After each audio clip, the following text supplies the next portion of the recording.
Hi everybody and welcome to day 2 of KHS 475 Applied Exercise Prescription. I'd like to thank you for your flexibility.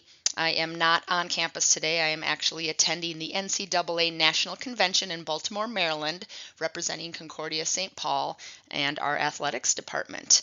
So we are doing a virtual lecture instead. We will be back in person next week.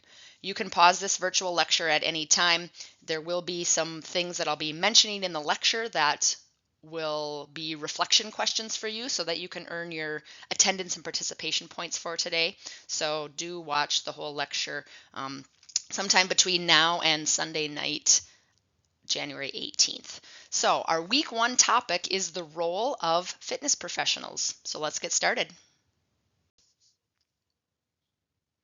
Besides this video lecture that you're watching right now, there are also some other materials in week 1 that I want you to take a look at. The Occupational Outlook Handbook for fitness and personal trainers, to take a look at details there, including salaries and job descriptions and educational requirements.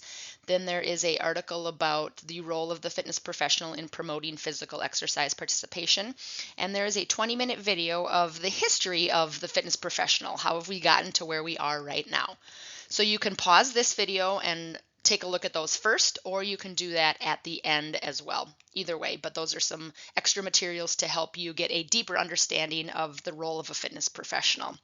My goal for this lecture today is to get a baseline for you, give some baseline knowledge of the way fitness professionals are viewed, and that will help then build the building blocks of looking at the whole applied exercise prescription class and how do we get to our end product, which is serving our clients or serving our patients. But right now we're going to build the foundation thinking about the role of the fitness professional.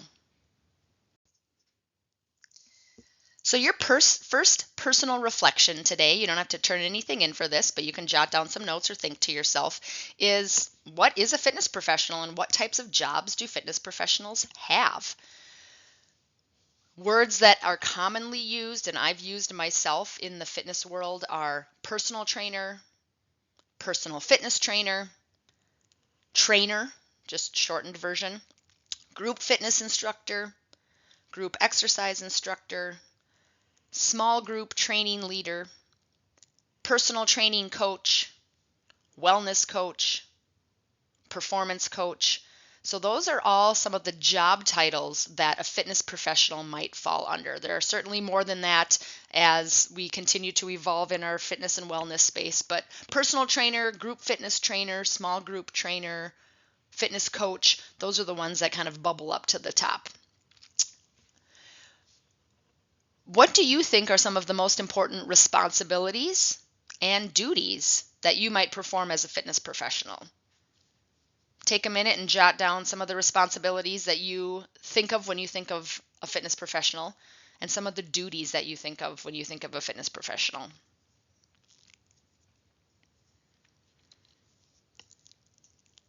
And then what types of knowledge, skills, and abilities do you think are important to be a successful fitness professional? Maybe you've worked with a personal trainer or a performance coach, or you've gone to a group fitness class before.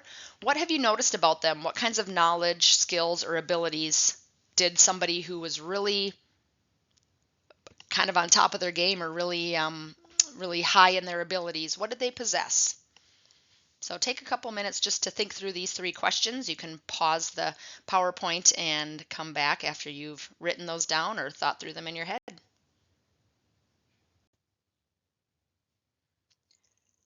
To be a successful fitness professional, and when I talk successful, I'm meaning makes money, but also has a good reputation for themselves and has longevity in the business, there's really 3 dimensions of success, 3 abilities or skills that a fitness professional needs to be able to bring to the table. We have our people skills, our technical knowledge, but then also our business acumen.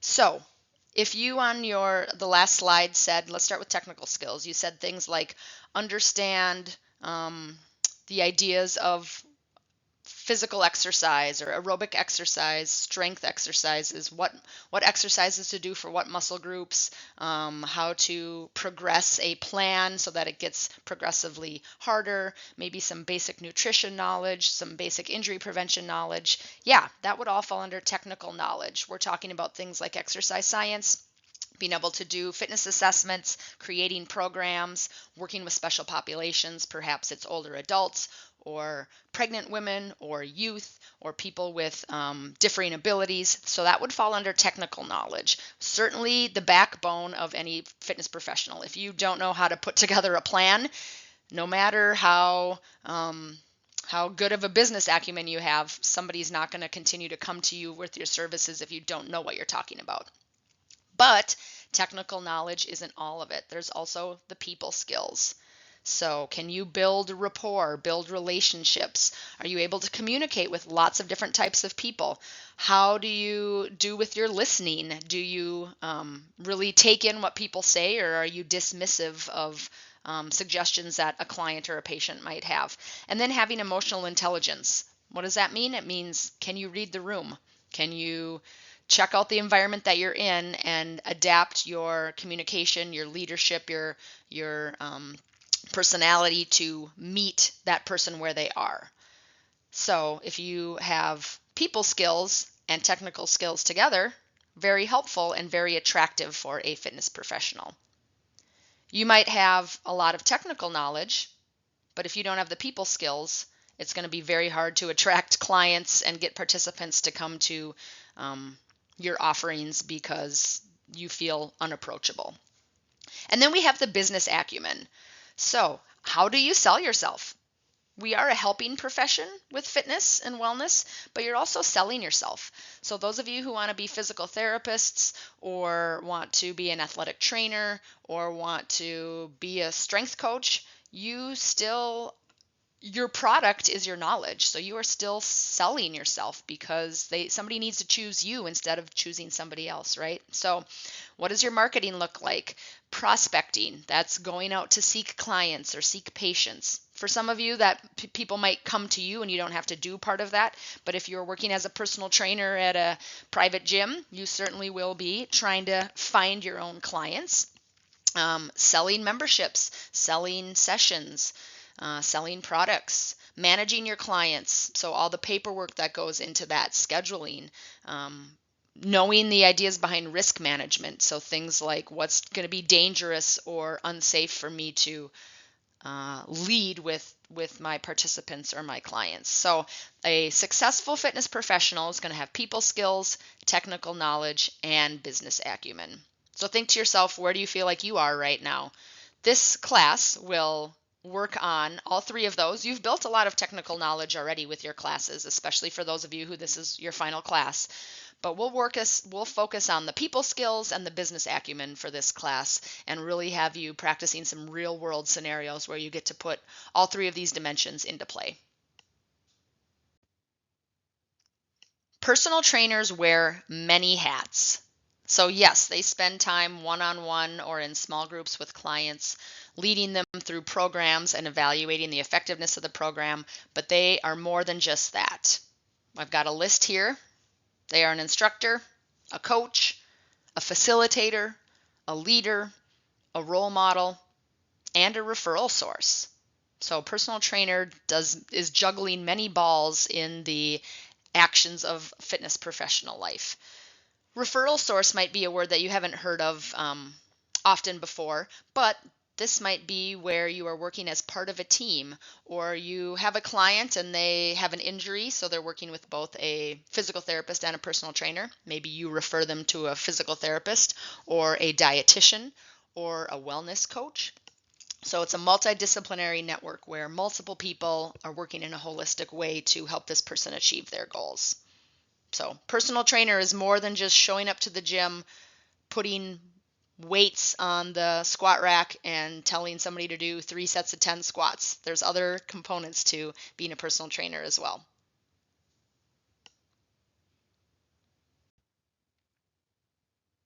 Getting back to the people skills of the Venn diagram, there are some ideal qualities for a personal trainer. What is going to attract clients or patients or athletes or participants to come and work with you as a fitness professional? Well, they're going to be looking for somebody who's empathetic, respectful, enthusiastic, somebody who's a lifelong learner, and somebody who is genuine. So as a personal trainer, if you can be empathetic, you can understand or show empathy, show consideration for people's feelings, people's situations, that's going to go really, really far. I have worked with or been surrounded by personal trainers who sort of had a suck it up attitude, or a this is supposed to be hard, that's what you're paying me for. I don't care about what's going on in your life. Get in the gym and let's get moving. They're not very empathetic, right? So that can be a big turnoff for a client or a participant, and they're probably not going to want to come back. So showing compassion and understanding for somebody's feelings and situations is going to go far for you. Also, being respectful. You might not agree with everything that your client or participant thinks or says or does, but you still need to honor those differences and treat others as you would expect to be treated. Enthusiastic. I've seen people, or I've talked to people who have wanted to be personal trainers or performance coaches, but they have, and this is no bash to them, but they just don't have the personality for it. They aren't excited, they aren't bubbly, they aren't enthusiastic, they're pretty low key, they don't get too hyped up, which can be great. Some people really gravitate towards that, but somebody who's low energy and not really sharing emotions and feelings, that can be hard to connect with somebody as a personal trainer that way. So if you say to yourself, gosh, I'm a person who just likes to be under the radar and I don't want to be a cheerleader for people, I don't want to be somebody who's trying to motivate other people, stay positive, stay optimistic all the time, a career in the fitness world might not be for you, or at least a career in a people-focused fitness world. Maybe some behind-the-scenes stuff is where you would rock and roll for sure. So check out your own levels of enthusiasm. Lifelong learner.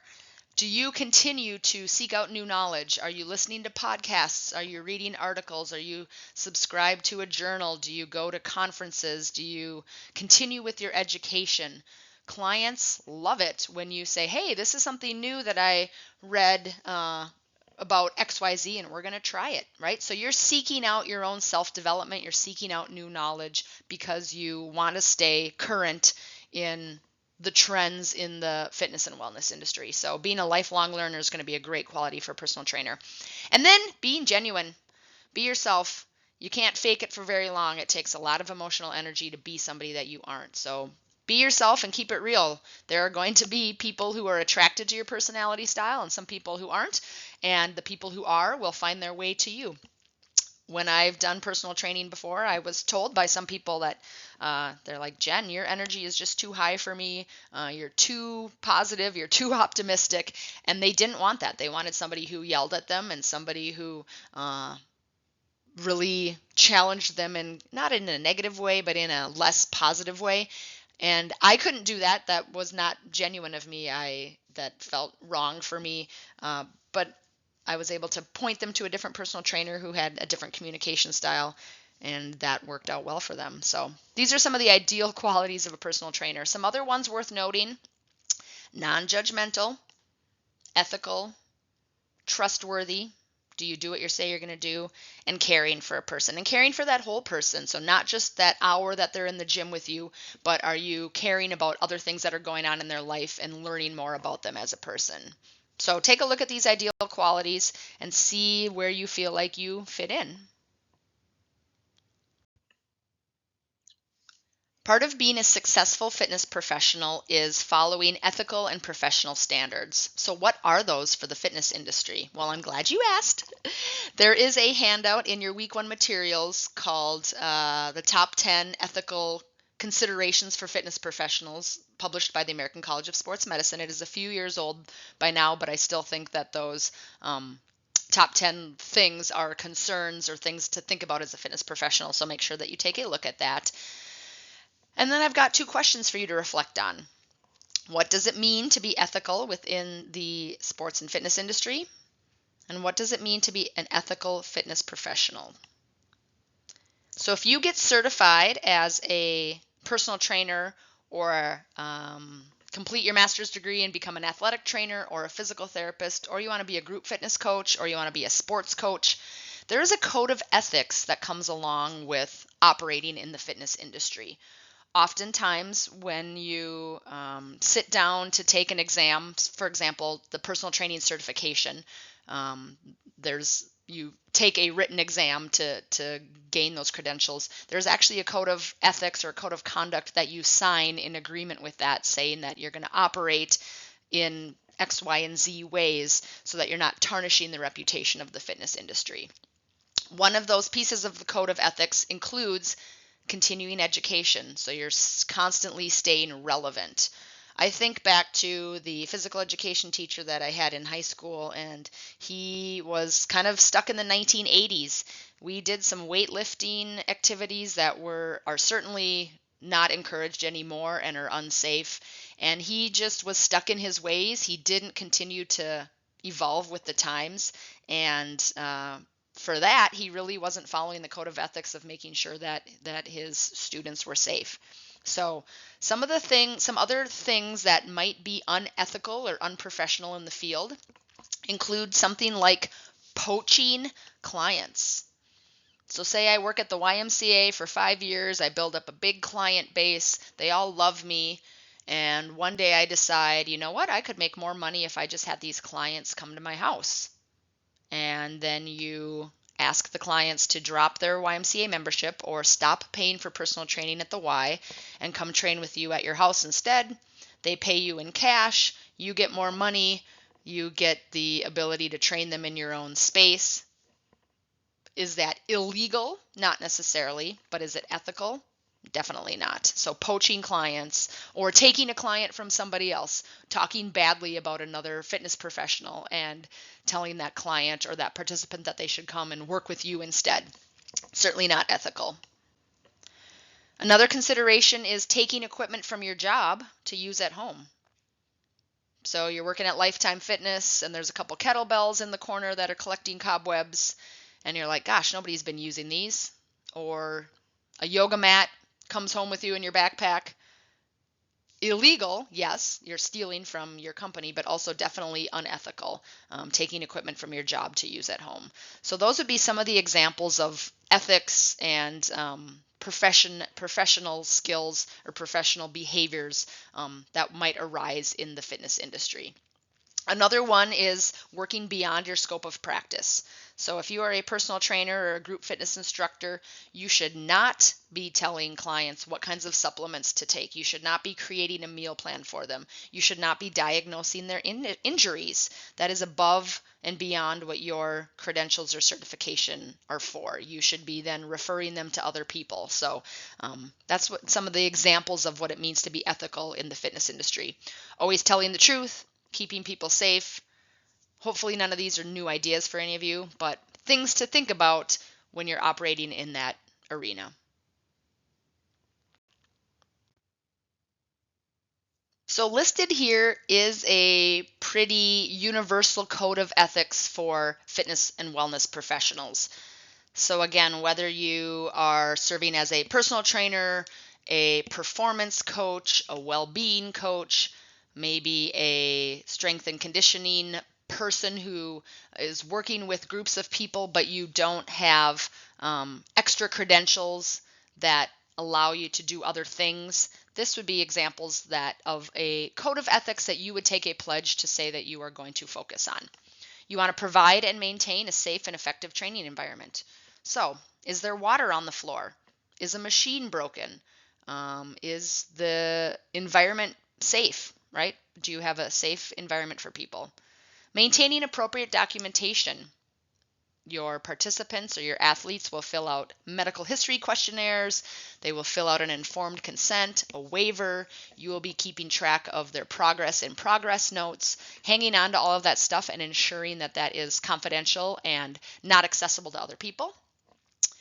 Unless you're a medical doctor or a physical therapist or an athletic trainer, you are not diagnosing injuries, medical conditions, etc. So you can talk in generic terms about things, but you are certainly not doing a assessment to figure out if somebody has a ACL tear. And then maintaining your own appropriate safety certification. So in the fitness world, you need to be certified in CPR, first aid, AED, sometimes some advanced life-saving skills. There might be some other requirements if you're working at a gym or maybe a camp location or something like that, where they might have some of their other own safety certifications that they require as well. As a fitness professional, you're also establishing boundaries with your clients, boundaries with your coworkers. We will practice a bit more of that in class in some scenarios, but being able to separate yourself and your job from becoming best friends with all of your clients. I certainly struggled with that with some boundaries when I did some personal training with a few other women that were my same age. We had a lot in common. We enjoyed each other's company, but then I did have to draw a line with not becoming friends and just keeping it a professional relationship. Respecting and maintaining confidentiality. So if a client tells you something that you don't think other people should know, or they tell you something in confidence, you definitely should keep that confidential. So if a client tells you they want to lose weight, or that they're struggling in their marriage, or that they've been diagnosed with anxiety, those are things that you do not share with other people. You also want to represent your credentials in an honest and appropriate manner. So if you are a personal trainer or a group fitness instructor, that's what you tell people. You don't tell people that you have a doctoral degree in fitness and nutrition. So you utilize your credentials in an honest and appropriate manner, and you don't use them to gain extra favors. And then you also want to strive to protect the public from those who misrepresent the health and fitness professions. So I'm going to ask you in a little bit here to take a look at some fitness influencers. Those might be people who are certified personal trainers or strength coaches. Sometimes it's just a pretty face that's out there advertising something. So you, as a credentialed and or possibly licensed fitness professional, part of your job is to help steer people away from misinformation and people who are just out there spreading stories or spreading information about fitness and wellness that might not be true. As I mentioned in an earlier slide, I do have a reading for you to take a look at, ACSLM's Take 10 Ethical Issues Facing Health and Fitness Professionals. You can find that in your week 1 readings. So take a look at those top 10 concerns. Some of them are things that were brought up in previous slides. And then in your reflection for today's video lecture, one of the questions that will be prompted is, I want you to elaborate on one of these 10 that sticks out to you or might impact you personally in the future. So think about a specific example of how this maybe already has impacted you or might impact you in the future in your profession. Or if you don't imagine yourself going into a fitness profession, what is still something from those top 10 that sticks out to you as like, oh my gosh, I had never thought about that before.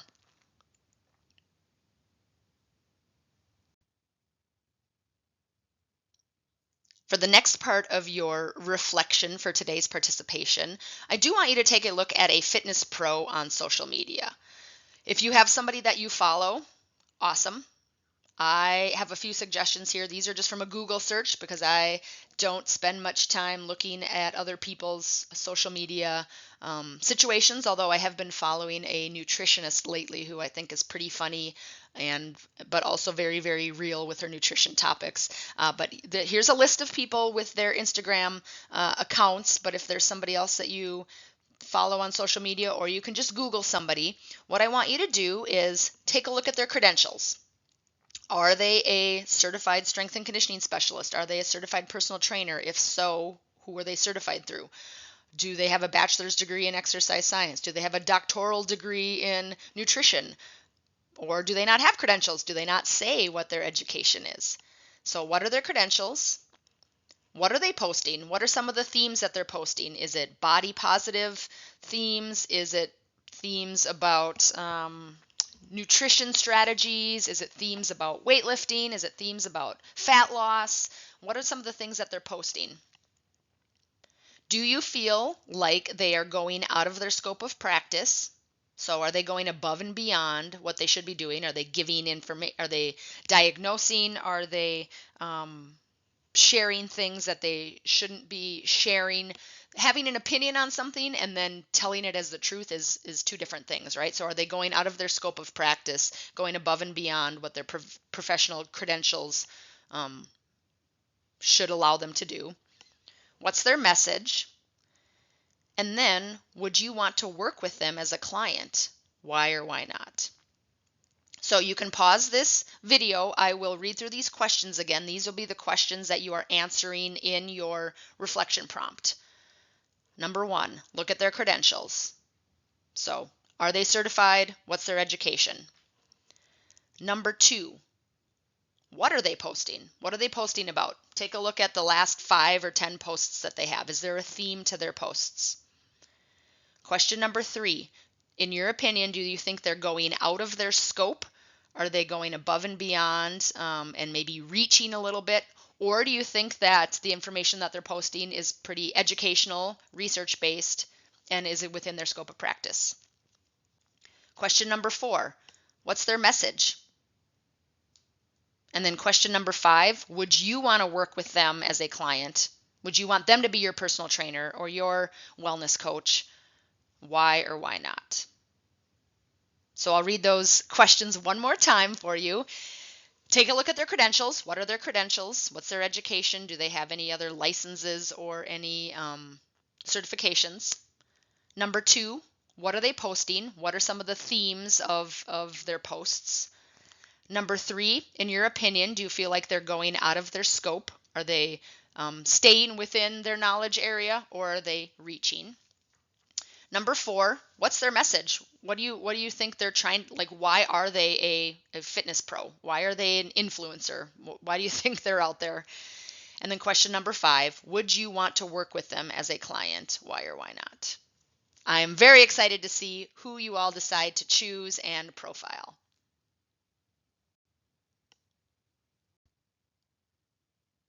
Here's those questions in written form. Sorry, I forgot that I even put this slide on there. So if you furiously wrote them down, my apologies. Here's the questions that you are going to investigate while you're looking at your Fitness Pro. And then there's a question 6 as well. Is there anything else? Like, what draws you to them, or is there anything else unique about them that you think is worth sharing regarding your Fitness Pro?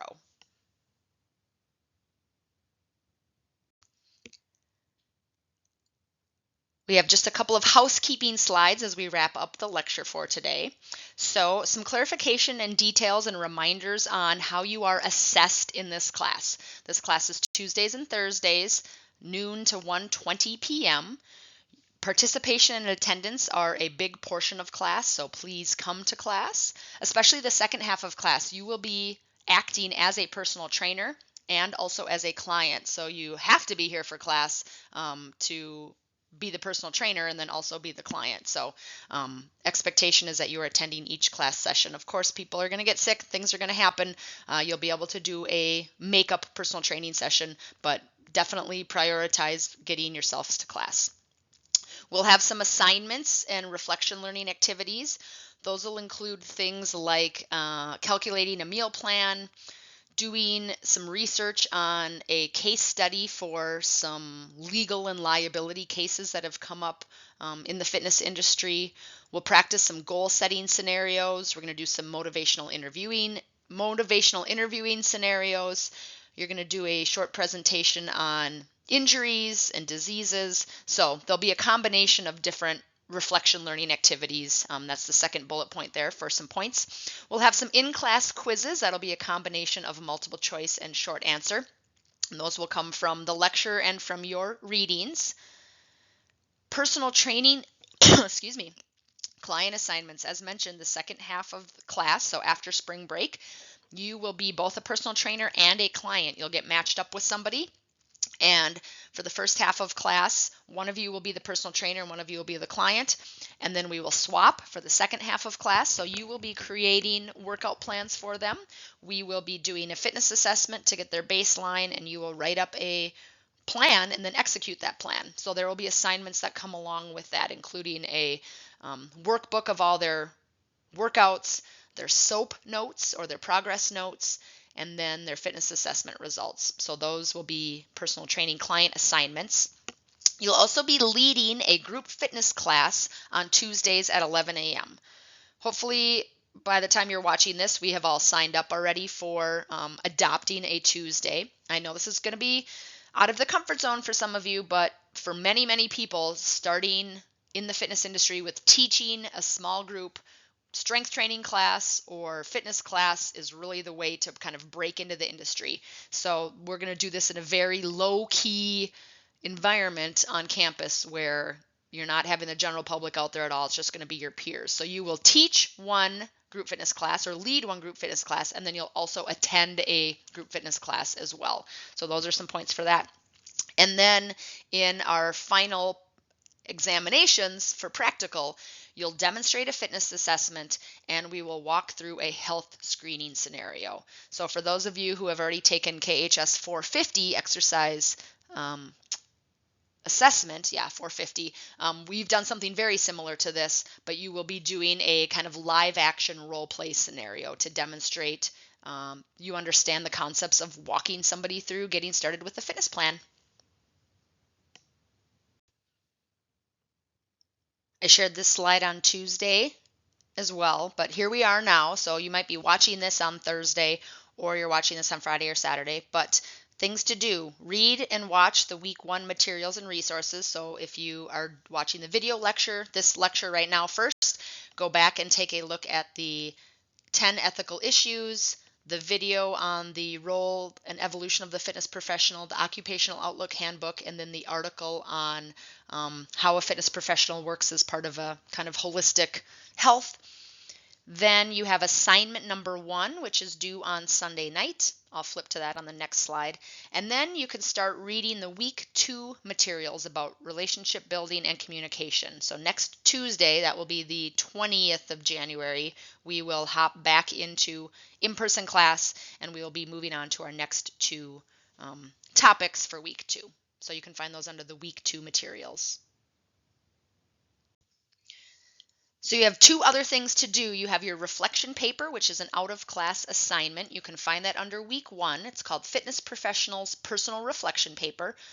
Otherwise, you can also click on the Tools button and then go down to Assignments. It'll be the top assignment on there. This is all in your own words. So there's no right or wrong answers. I don't want you to use artificial intelligence to help you craft an answer. I just want you to write from the top of your head how you see yourself as a fitness professional, having a personal reflection. Even if you don't know much about it yet, that's totally fine with me. I want to get I want you to be honest and be where you're at with that. So no use of AI for this, just your own words. In fact, if you'd rather record a video instead of write a paper, you certainly can as well. That is due Sunday night at 11:59 p.m. And now that you've completed the video lecture, you will also have a reflection assignment that is asking you to, number 1, take a look at one of the 10 ethical dilemmas or ethical concerns and which one sticks out to you or which one might impact you in the future. And then number 2, share your fitness pro and all the details that I asked you to share about the person that's on social media. All right, everybody, we will see you back in the classroom on Tuesday. Take care.